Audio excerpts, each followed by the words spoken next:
Hello friends, आज हम 10th class की फर्स्ट फ्लाइट बुक का second chapter Nelson Mandela long walk to freedom ये करने जा रहे हैं।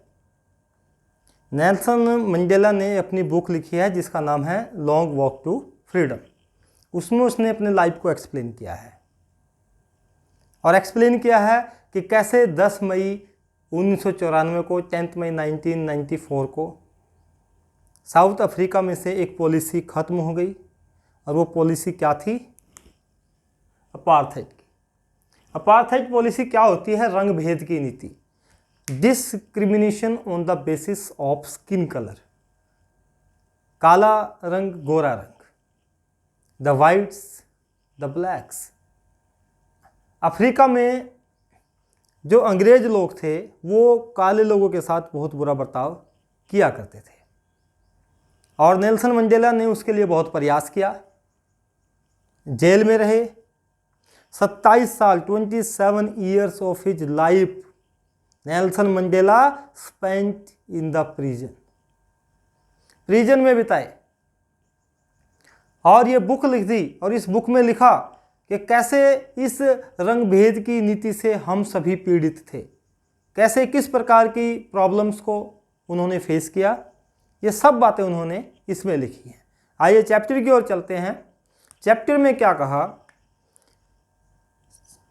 ये चैप्टर इस बुक का एक अंश है, इसका एक हिस्सा है, कुछ बातें उसमें से ली गई हैं। और चैप्टर में जब चैप्टर शुरू होता है तो union building of amphi theatre in Pretoria में एक बिल्डिंग है जिसको union building of amphi theatre बोला गया है। उस बिल्डिंग में आज इनॉग्रेशन हो रहा है, आज उद्घाटन हो रहा है। किसका? आज नेल्सन मंडेला शपथ लेने जा रहे हैं, किसकी? अफ्रीका के प्रेसिडेंट बनने की। लेकिन ये सब पॉसिबल कैसे हुआ? In 1994 for the first time democratic elections were held in South Africa and National African Congress party got 252 seats out of 400। 400 में से 252 सीटें जीत ली नेल्सन मंडेला की पार्टी ने, नेशनल अफ्रीकन कांग्रेस ने। और आज नेल्सन मंडेला यहां पर उस इनॉग्रेशन में शपथ लेने आए हैं। जैसे भारत आज़ाद हुआ 15 अगस्त 1947 को, ठीक इसी प्रकार से इस रंग भेद की नीति से ये काले लोग आज़ाद हो गए। और नेल्सन मंडेला से पहले भारत में भी उपराष्ट्रपति जी हैं, तो ऐसे ही साउथ अफ्रीका में भी डेप्यूटी प्रेसिडेंट यानी कि उपराष्ट्रपति, उनका चुनाव होता है। तो नेल्सन मंडेला से पहले किसने शपथ ली? सेकंड डिप्टी प्रेसिडेंट ने। वो कौन बने? De Klerk. What is the name of second deputy president? De Klerk. Then first deputy president Thabo Mbeki took the pledge. इन दोनों के बाद किसने प्लेज लेनी है? नेल्सन मंडेला ने।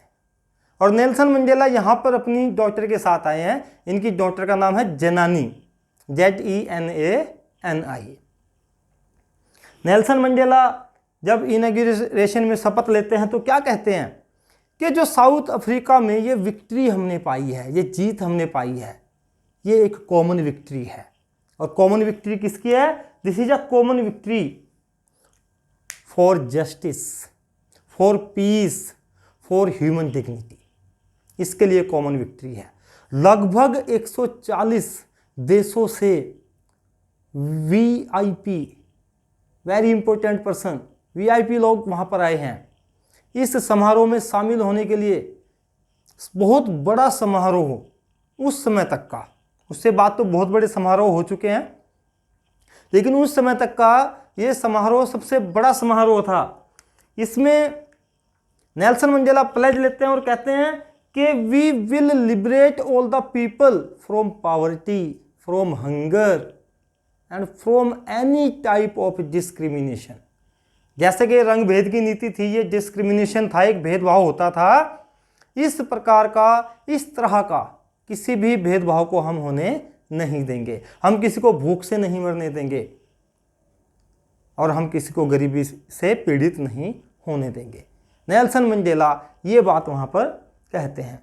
और जैसे ही ये अपनी बात कर रहे होते हैं तभी उस एम्पी थिएटर के ऊपर से जेट प्लेन्स गुजरते हैं जो वहाँ की सोल्जर्स, वहाँ की आर्मी की ताकत को शो करता है। एक देश अपनी स्ट्रेंथ कैसे दिखा सकता है? अपनी आर्मी के द्वारा, अपनी कूटनीतियों के द्वारा, अपनी पॉलिसीज के द्वारा।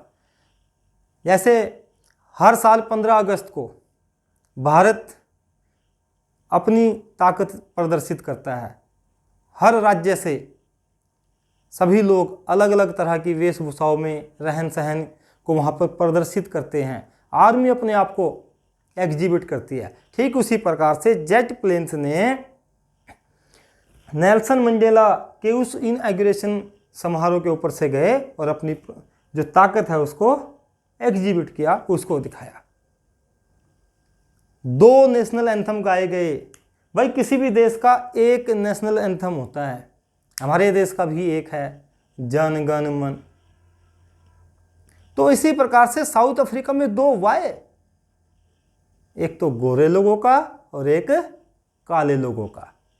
काले लोगों का जो नेशनल एंथम है वो गाया नहीं जाता था वहां पर, क्योंकि वो तो गुलाम थे, दे वर स्लेव। तो आज Die Stem, DIE, Die Stem, ये ब्लैक लोगों का जो नेशनल एंथम है ये भी गाया गया और जो गोरे लोगों का है वो भी गाया गया। उसके बाद क्या हुआ? जेट इंपाला, एक और एयरप्लेन, उसने कुछ रंगों को, स्मोक फ्रेल, एक धुएं की लाइनें छोड़ दी। उन धुएं की लाइनों में से कौन कौन से कलर निकले? Black, blue, green, golden colour. और ये कलर साउथ अफ्रीका के फ्लैग में है। These colours represented the flag of south Africa. ये सब हो ही रहा है। नेल्सन मंडेला कुछ रिमाइंड करते हैं, कुछ रिकॉल करते हैं। क्या रिकॉल करते हैं? अपने पास्ट को रिकॉल करते हैं कि किस प्रकार से हमने ये आज़ादी पाई है। और वो थैंक्स करते हैं उन हजारों पैट्रियट्स को, उन हजारों देशभक्तों को जिन्होंने अपने लाइफ को सैक्रिफाइस कर दिया। Nelson Mandela felt sadness because he was unable to thank them, to thank those patriots who sacrificed their lives for South Africa. Nelson Mandela कहते हैं कि you are not present here, आप यहाँ present नहीं है ताकि आप भी देख सकें कि आपके बलिदान ने क्या कर दिया, किस प्रकार से सभी को एक मंच पर ला करके खड़ा कर दिया। इस प्रकार से वो ये बात कहते हैं। और एक बात और कहते हैं कि south Africa is rich in minerals and James. भाई साउथ अफ्रीका में बहुत सारे खनिज पदार्थ हैं, मिनरल्स हैं, लाइंग बीनीथ द अर्थ, धरती के नीचे बहुत सारे खनिज पदार्थ हैं, उनमें रिच है, समृद्ध है बहुत ज़्यादा। लेकिन नेल्सन मंडेला कहते हैं that it's real wealth is it's people, and it's people क्या है? वो प्योर डायमंड हैं। किसी भी देश के जो प्योर डायमंड्स हैं, जो ताकत होती है, वो वहाँ के संसाधन होते हैं। और ह्यूमन रिसोर्सेज वो सबसे बड़ा संसाधन होता है। तो नेल्सन मंडेला उनको कहते हैं कि वो यहाँ के जो लोग हैं वो क्या हैं? रियल डायमंड्स हैं। नेल्सन मंडेला 27 साल जेल में रहे। बताते हैं कि व्हाट इज करेज, करेज क्या है, साहस क्या है। कहते हैं कि courage is not the absence of fear, डर का ना होना करेज नहीं है, डर के ऊपर काबू पा लेना करेज है। एक बहादुर आदमी है, वो कहता है कि आई एम नॉट अफ्रेड, मैं डरा हुआ नहीं हूं। इसका मतलब ये नहीं है कि उसके अंदर करेज है। करेज उसके अंदर तभी हो सकता है when he conquers the fear, जब वो डर पे जीत पा ले, उसको काबू कर ले।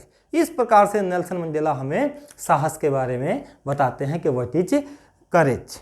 और लव और हेट के बारे में भी बात करते हैं कि साउथ अफ्रीका के जो गोरे लोग हैं उन्होंने काले लोगों से हमेशा हेट की है, नफरत की है। कहते हैं कि जब किसी बच्चे का जन्म होता है तो ये क्वालिटीज उसके अंदर नेचुरली नहीं आती। जो नफरत करना है वो सीखा जाता है। Hate is learn, how to hate. और कहता है if we can learn how to hate, it can be also learn how to love. जबकि लव कम्स नेचुरली, लव तो हमारे अंदर, स्नेह अफेक्शन हमारे अंदर नेचुरली आता है। तो कहता है जब हम नफरत करना सीख सकते हैं और प्यार तो नेचुरली आता है, तो प्यार कैसे नहीं सीख पाएंगे हम। And the flame of love can be hidden, छिपाई जा सकती है, प्यार को छिपाया जा सकता है लेकिन खत्म नहीं किया जा सकता।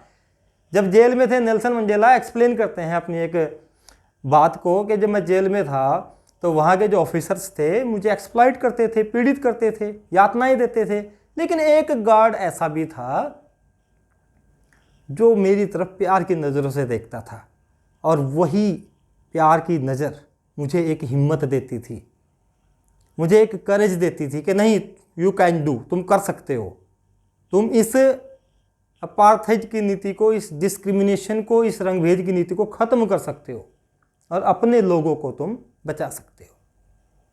अब आगे बढ़ते हैं। To obligations. नेल्सन मंडेला कहता है कि हर व्यक्ति के टू ऑब्लिगेशंस होते हैं। ऑब्लिगेशंस मतलब जिम्मेदारी, उत्तरदायित्व।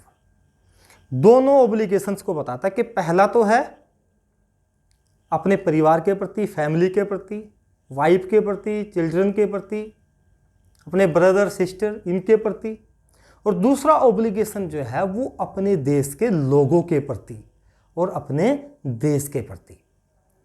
लेकिन नेल्सन मंडेला भी चाहता था कि मैं ये दोनों उत्तरदायित्व निभाऊं, इनको पूरा करूं, अपने परिवार की सेवा करूं, लेकिन पॉसिबल नहीं हो पाया। क्यों? क्योंकि जो काले लोग थे उनके बच्चों को फैमिली से अलग ले जाया जाता था। दे वर सेपरेटेड फ्रॉम देयर पेरेंट्स, उनको अलग ले जाया जाता था। उनके लिए तो स्कूल भी अलग थे, रहने की जगह अलग थी। तो नेल्सन मंडेला ने कहा कि भाई ये तो मैं नहीं कर पाया, तो क्या करना चाहिए जिससे कि मैं ये कर पाऊँ। इन दो ऑब्लिगेशंस के बाद उसको फ्रीडम के बारे में सोचा कि आज़ाद होंगे तो सब कुछ कर सकते हैं, हम तो आज़ाद ही नहीं हैं। लेकिन फ्रीडम का मीनिंग नेल्सन मंडेला के लिए उम्र के हिसाब से अलग अलग रहा। When he was a child, what he thought about freedom? He thought that running in the field, running near the mother's hut, swimming in the river, यही है फ्रीडम। लेकिन जब एक स्कूल गोइंग स्टूडेंट हुआ तो स्कूल गोइंग स्टूडेंट होने पर उसके लिए फ्रीडम के मायने बदल गए। फ्रीडम जो है उसके लिए चेंज हो गई। अब फ्रीडम क्या है? पढ़ने वाला बच्चा किसे फ्रीडम मानेगा? Whatever he wants to read he can, and wherever he wants to go he can। भाई जहाँ जाना चाहता है जा सकता है, जो पढ़ना चाहता है पढ़ सकता है, ये चीज़ें मिल रही हैं, उसके लिए क्या है? फ्रीडम है। लेकिन जैसे वो ग्रोन अप पर्सन बना और बड़ा हुआ तो उसको लगा कि ये फ्रीडम नहीं है, हमारे लोगों के साथ भेदभाव किया जा रहा है, बच्चों को पेरेंट्स से अलग लेकर के जाया जा रहा है, हमारे लिए स्कूल अलग हैं, रंग भेद की नीति से हमें पीड़ित किया जा रहा है। ये बात सोच करके तब उन्होंने नेशनल अफ्रीकन कांग्रेस पार्टी को ज्वाइन किया और उनके साथ घूमने लगे। कैसे घूमने लगे? एज ए मंक, जैसे एक भिक्षु को घूमता है ना इधर उधर, वैसे वो घूमने लगे। और उसके बाद जेल में भी रहे और आखिरकार 10 मई 1994 को became the first black African president of south Africa. South Africa के वो क्या बन गए? प्रेसिडेंट बन गए। इस प्रकार से हमने देखा कि नेल्सन मंडेला के लिए फ्रीडम के क्या मीनिंग थे, टू ऑब्लिगेशंस को उन्होंने कैसे एक्सप्लेन किया, लव और हेट के बारे में कैसे बताया, करेज के लिए क्या कहा उन्होंने, और रियल डायमंड्स उनके लिए उनके लोग थे, ये बात एक्सप्लेन की। दो नेशनल एंथम के बारे में बताया, इनॉग्रेशन में कौन कौन उनके साथ था, किस किस ने शपथ ली, ये चीज़ें बताई, और उन्होंने किस प्रकार से अपनी विक्ट्री को एक कॉमन विक्ट्री कहा, और आगे किस प्रकार की शपथ ली कि हम अपने लोगों को भूख से, गरीबी से या किसी प्रकार के भेदभाव से नहीं डील करेंगे, उनको हम अच्छे से डील करेंगे, उनकी गरीबी को हटाएंगे, उन्हें भूखे नहीं मरने देंगे, और कैसे उस समय अपनी ताकत को वहाँ की सेनाओं ने प्रदर्शित किया। अब जो लास्ट थिंग है जो उन्होंने बताई, वेरी इंपॉर्टेंट, टचिंग, हार्ट को टच कर जाती है। वो क्या कहता है कि एक व्यक्ति तो दलित है, पीड़ित है, वो क्या है, ओप्रेस्ड। ओप्रेस्ड समझ लो, Nelson Mandela was an oppressed person. कैसे? क्योंकि जेल में रहे, पीड़ित किया उनको। पीड़ित किसने किया? ओप्रेसर ने। डिक्टेटर है जो पीड़ित करने वाला है, जो गोरे लोग हैं, उन्होंने पीड़ित किया। अब नेल्सन मंडेला कहते हैं कि ओप्रेसर और ओप्रेस्ड में कोई फर्क ही नहीं है, दोनों के दोनों ही बंधनों में बंधे हुए हैं। कैसे? ओप्रेसर क्या है? वो हेट करता है, वो घृणा करता है, so he is locked behind the bars of hatred. भाई वो घृणा के बंधनों के पीछे बंधा हुआ है, और ओप्रेस्ड क्या है? वो जो जेल है उसके पीछे बंद है। तो दोनों ही बंद है और दोनों को ही मुक्त होने की जरूरत है। किससे?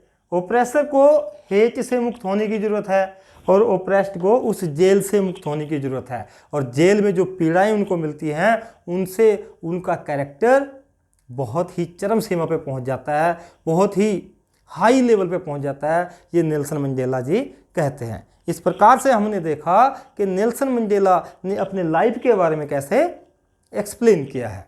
आई होप कि आपको पूरी की पूरी कहानी समझ में आ गई होगी। मैं आपसे रिक्वेस्ट करता हूं कि आप मेरे चैनल को सब्सक्राइब कीजिए, बेल आइकन को दबाइए, ताकि आने वाली वीडियोज के नोटिफिकेशंस आपको मिलते रहें।